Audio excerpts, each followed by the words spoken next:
Hello friends, welcome to my channel. तो आज हम बात करेंगे ये जो वैकेंसीज निकली कॉयल इंडिया लिमिटेड में निकली मैनेजमेंट ट्रेनिंग की रहेगी। जो गेट 2023 का स्कोर है उसके बेसिस पे रहेगी। यहाँ पे इन्होंने एडवर्टीजमेंट नंबर बता रखी है, क्या क्या है लिखा है कि थ्रू ऑनलाइन एप्लीकेशन मोड से आपने अप्लाई करना है। मैनेजमेंट ट्रेनिंग की रहेगी, इन E2 ग्रेड में रहेगी।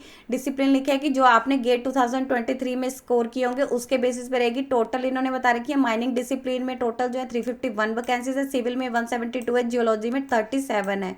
यहाँ पे इन्होंने पोस्ट कोड बता रखे हैं, माइनिंग का 11 है, सिविल का 12 है, जियोलॉजी का 13 है। टोटल जो वैकेंसीज है यहाँ पे 560 है। यहाँ पे इन्होंने बता रखा है गेट पेपर कोड आपका कौन सा रहेगा। माइनिंग के लिए MN है, सिविल के लिए CE है एंड जियोलॉजी के लिए GG है। यहाँ पे इंपॉर्टेंट डेट्स बता रखी है इसकी। जो इंपॉर्टेंट डेट्स यानी 13 सितंबर 2023 से जो इसके ऑनलाइन एप्लीकेशन स्टार्ट हो चुके हैं। जो इसकी लास्ट डेट रहेगी वो 12 अक्टूबर 2023 रहेगी। अगर आपको डिटेल इंस्ट्रक्शन चाहिए इसके CIL की ऑफिशियली वेबसाइट से, आप वहाँ पे जाके चेक कर सकते हैं। कैंडिडेट ने लिखा है कि इसकी लास्ट डेट मतलब अगर आप इसकी एलिजिबिलिटी क्राइटेरिया को मीट करते हैं तो आप इसकी लास्ट डेट का वेट किए ना, पहले अप्लाई कर ले। CIL रिस्पॉन्सिबल नहीं होगा अगर कोई भी ऐसे लास्ट मिनट पे रश के कारण अगर आप अपना एप्लीकेशन फॉर्म नहीं भर पाते हैं तो। और आपने अप्लाई करने से पहले एडवर्टीजमेंट को अच्छे से रीड कर लेना है कि हाँ आप इसके FAQ वगैरह उसको केयरफुली रीड करना है। क्वालिफिकेशन में बता रखी है अगर आप माइनिंग के लिए अप्लाई करना चाह रहे हैं तो आपने जो डिग्री की होनी चाहिए माइनिंग इंजीनियरिंग में, उसमें आपके एटलीस्ट 60% मार्क्स होने चाहिए। अगर आप सिविल के लिए कर रहे हैं तो आपने अपनी डिग्री जो है सिविल में की होनी चाहिए, उसमें भी आपके एटलीस्ट 60% मार्क्स होने चाहिए। अगर आपने यहाँ पे जियोलॉजी की तो आपने MSc या फिर MTech जो जियोलॉजी या फिर अप्लाइड जियोलॉजी में या फिर जियोफिजिक्स में की होनी चाहिए या फिर अप्लाइड जियोफिजिक्स में की होनी चाहिए, जिसमें एटलीस्ट आपके 60% मार्क्स होने चाहिए। आपने जो अपनी डिग्री माइनिंग में या फिर आपने जो डिग्री इसमें सिविल में या MSc या फिर अपने जो MTech वगैरह जियोलॉजी में, अप्लाइड जियोलॉजी में, जियोफिजिक्स में या फिर अप्लाइड ये जो आपने स्टडी वगैरह की है ये किसी यूनिवर्सिटी या फिर इंस्टीट्यूट जो अप्रोप्रिएट अथॉरिटी के द्वारा, स्टैट्यूटरी अथॉरिटी के द्वारा वैलिड, और आपका जो ये कोर्स है ये फुल टाइम कोर्स होना चाहिए। मिनिमम क्वालिफाइंग मार्क्स इन्होंने बता रखे अगर आप जनरल कैटेगरी, OBC कैटेगरी या फिर EWS में है तो इन्होंने बता रखे कि 60% मार्क्स मांगेगी। बाकी जो अगर SC ST PWD वालों को 5% की रिलैक्सेशन दी गई उनके लिए जो है 55% मार्क्स सिक्योर करना होगा। और कैंडिडेट लिखेगी इसके अलावा कोई भी कैंडिडेट फाइनल सेमेस्टर में कर रहा है या फिर उन्होंने तो वो इसके लिए अप्लाई कर सकते हैं। देन वही इन्होंने बता रखा है, क्लैरिफिकेशन बता रखी है कि अगर आपने सिविल जो आर्किटेक्चर या फिर तो अदर कॉम्बिनेशन ये इसके लिए एलिजिबल नहीं है। जस्ट आपको यहाँ पे सिविल इंजीनियर टेंटेटिव वैकेंसीज बता रखी है। जनरल वालों के लिए 118 है, EWS वालों के लिए 30 है, SC वालों के लिए 45 है, ST वालों के लिए 23 है, OBC नॉन क्रिमिनल वालों के लिए 81 है। तो टोटल ये इन्होंने बता रखी है। इसमें से बैकलॉग वैकेंसीज ये जो अभी निकली है फ्रेश वैकेंसीज वो 297 है। जो बैकलॉग वैकेंसीज है वो यहाँ पे इन्होंने बता रखी है 54 है। टोटल वैकेंसीज 351 है। ऐसी सिविल की इन्होंने बता रखी है 172 है, जिसमें से 107 फ्रेश वैकेंसीज है और जो 65 है वो बैकलॉग वैकेंसीज है। ऐसे इन्होंने जियोलॉजी की बता रखी है 34 इसकी फ्रेश वैकेंसीज है और जो 3 है इसकी बैकलॉग वैकेंसी है। टोटल जो यहाँ पे निकली हुई है 560 वैकेंसीज है। आप यहाँ से चेक कर सकते हैं 122 जिसमें जो है इसकी बैकलॉग वैकेंसीज हैं। देन यहाँ पे इन्होंने बता रखे क्या क्या आपका रहेगा। नेक्स्ट में इन्होंने यही बता रखी है कि सिलेक्शन प्रोसीजर आपका क्या रहेगा। जो आपका यहाँ पे ग्रेजुएट एप्टीट्यूड टेस्ट इंजीनियरिंग रहता है उसमें जो आपने यहाँ पे ग्रेड वगैरह लेंगे उसके बेसिस पे आपकी सिलेक्शन रहेगी कि हाँ आपने आप क्या उसका ग्रेड उसमें रहा है। आपका एप्लीकेशन फीस उन्होंने बता रखी है अगर आप जनरल कैटेगरी, OBC या फिर OBC नॉन क्रिमिनल या EWS कैटेगरी से बिलोंग करते हैं तो आपको जो है 1180 रुपीज़ की फीस डिपॉजिट करनी पड़ेगी। इसके अलावा SC ST PWD और जो कॉयल के एम्प्लॉयज़ हैं मतलब जो यहीं के हैं या फिर उसकी सब्सिडरीज में आते हैं तो उनको कोई भी फीस पे नहीं करनी है। फीस आपने जो पे करनी है ऑनलाइन मोड से करनी है, इसके अलावा किसी अदर मोड से नहीं करनी है। CIL रिस्पॉन्सिबल नहीं होगा अगर आप किसी गलत अकाउंट में फीस जमा करा दें। अगर आपने अपनी फीस एक बार जमा करा दी उसे किसी सर्कमस्टांसेस में रिफंड नहीं किया जा सकता।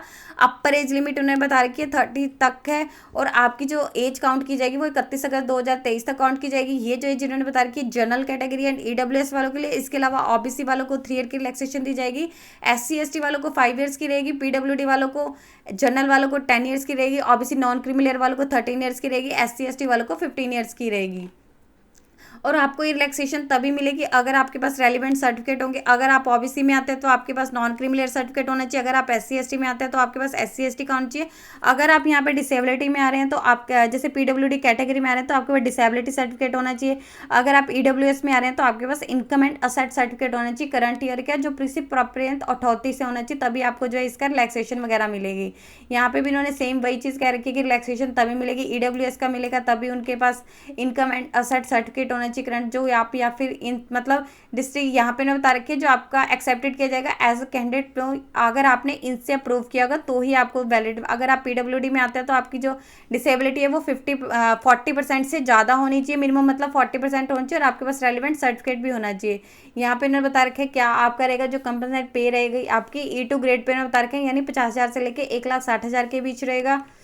पोस्टिंग इन्होंने लिखा है कि जो इसमें इसके एरियाज हैं कॉल फील्ड के उसमें कहीं भी जो है पोस्टेड किया जा सकता है। इसके अलावा वो जो भी कैंडिडेट इसमें मतलब सिलेक्टेड होगा उसे इंडिया में कहीं भी जो अपनी सर्विस देनी पड़ सकती है। सर्विस बॉन्ड इन्होंने बता रखे कैंडिडेट को जो एक सर्विस बॉन्ड यहाँ पे मतलब एक आपको एक सर्विस बॉन्ड जो है यहाँ पे मतलब सर्व करना पड़ेगा। यहाँ पे आपको जब भी कंपनी के ज्वाइन होने के 60 मंथ तक आपको जो है यहाँ पे अपनी जो कंपनी में सर्विस है वो देनी पड़ेगी। एग्जीक्यूटिव सर्विस बॉन्ड 3 लाख का रहेगा, यानी आपको एटलीस्ट 60 मंथ तक तो वहाँ पे काम करना पड़ेगा। इसके अलावा लिखे कि आपकी जो मंथली सैलरी रहेगी उसमें से 5,000 डिडक्ट किया जाएगा, जो आपको जब आप अपनी 60 मंथ की सर्विस जो है कंप्लीट कर लेंगे तो आपको इंटरेस्ट के साथ उसको जो है मतलब आपको दे दिया जाएगा। और कैंडिडेट जो भी सिलेक्टेड होगा उसको एक मेडिकल एग्जामिनेशन भी रहेगा। यहाँ पे इन्होंने बता रखा है आपको अप्लाई कैसे करना है। आप इसके ऑफिशियली वेबसाइट से जाएंगे, वहाँ पे आपको करियर विद ये आपका पाथ इन्होंने बता रखा है। जैसे आप यहाँ पे जाएंगे, यहाँ पे जाके वहाँ आप इसके एलिजिबिलिटी क्राइटेरिया को चेक कर लेंगे, वहाँ से जाके आप ऑनलाइन मोड से अप्लाई कर सकते हैं।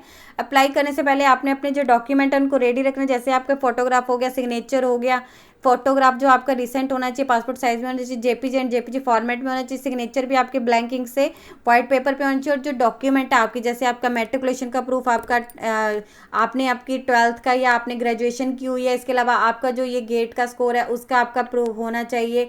अगर आप किसी रिजर्व कैटेगरी में आते हैं उसका प्रूफ, ये सारे आपने जो है अपने पास रेडी करके रखने हैं स्कैन करके। और कैंडिडेट लिखे कि एक डिसिप्लिन में एक ही पोस्ट के लिए अप्लाई कर सकता है। अगर वो फिर भी जो करता है बार बार कर रहा है तो जो लेटेस्ट होगा उसे जो है लेटेस्ट एप्लीकेशन होगा उससे ही कंसीडर किया जाएगा। जनरल कंडीशन बता रखी है, ओनली इंडियन नेशनल के कैंडिडेट है वही अप्लाई कर सकते हैं। और आपकी जो इन्होंने बता रखी है जो क्वालिफिकेशन है वो किसी भी AICT या फिर UGC या फिर अप्रोप्रिएट इंडियन अथॉरिटी से होनी चाहिए। और कोई भी लिखे कि नो मॉडिफिकेशन, अगर आपने एक बार अपना एप्लीकेशन फॉर्म सबमिट कर दिया कोई भी उसमें चेंजेस नहीं किए जा सकते। अगर आप कैंडिडेट है गवर्नमेंट में, सेमी गवर्नमेंट में या पब्लिक सेक्टर में वर्किंग है तो उनको प्रॉपर चैनल के थ्रू अप्लाई करना है। अगर आपको कोई भी क्वेरीज है तो आप इसके फ्रिक्वेंटली आस्क्ड क्वेश्चन पे जाके विजिट कर सकते हैं, वहाँ पे लिखेगी इसकी ऑफिशियल वेबसाइट पे, वहाँ पे जाके अप्लाई कर सकते हैं। CL चाहे तो इसमें कोई भी चेंजेस कर सकते हैं। देन यही इन्होंने बता रखा है, आप जैसे इसकी ऑफिशियली वेबसाइट पे जाएंगे ये इन्होंने बता रखे एम्प्लॉय यहाँ पे इन्होंने बता रखा है। देन आप इसके करियर विद उसमें जाएंगे, यहाँ पे इन्होंने बता रखा है जॉब एट कॉल पे, यहाँ पे आपने requirement for the management training यहाँ पे आप क्लिक करेंगे, ये आपका आ जाएगा। देन यहाँ पे आप क्लिक करेंगे तो ये भी इसका नोटिफिकेशन है। आपको ऑनलाइन चाहिए, डिटेल इसकी चाहिए तो आप यहाँ पे क्लिक कर सकते हैं, ये आपको पूरी डिटेल आ जाएगी। अप्लाई कैसे करना है वो आपको यहाँ से आ जाएगा। जैसे यहाँ इन्होंने बता रखा है एडवर्टीजमेंट चाहिए आप यहाँ पे कर सकते हैं। अगर आप ऑलरेडी रजिस्टर्ड हैं तो आपको यहाँ पे लॉगिन करना होगा, अगर आप रजिस्टर्ड नहीं है तो आप यहाँ से जाकर रजिस्टर कर सकते हैं। एप्लीकेशन की स्टार्टिंग डेट 13 सितंबर से शुरू हो चुकी है, 12 सितंबर लास्ट डेट रहेगी। और जैसे इन्होंने बोला था कि अगर आपको कोई भी इससे रिलेटेड क्वेरी आ रही है तो इसका FAQ ये इन्होंने दिया हुआ, आप यहाँ से जाके कोई भी क्वेश्चन वगैरह तो आप यहाँ से how to convert CGPA in percentage ये इन्होंने बता रखी है, या फिर how would I contracted by coal India if required कैसे कर सकते हैं, how I say my application वाले अप्लाइंग फॉर द पोस्ट या डिसिप्लिन, ये आपके क्वेश्चन वगैरह दिए। आप यहाँ से जाके अगर आपको कुछ भी है तो FAQ चेक कर सकते हैं, वो यहाँ पे इन्होंने दे रखे हैं, यहीं से आपको एडवर्टीजमेंट वगैरह मिल जाएगी। यदि आपको इससे रिलेटेड और अधिक जानकारी चाहिए तो आप इसकी ऑफिशियल वेबसाइट पर जाकर चेक कर सकते हैं, जिसका लिंक मैं आपको डिस्क्रिप्शन बॉक्स में डाल दूंगी। यदि आपकी इस वीडियो से रिलेटेड कोई भी क्वेरी है तो आप हमें कमेंट सेक्शन में लिख के बता सकते हैं। वीडियो अच्छी लगी हो तो प्लीज लाइक एंड शेयर। इस तरह के इन्फॉर्मेटिव वीडियोस को देखने के लिए आप हमारे यूट्यूब चैनल को सब्सक्राइब कीजिए।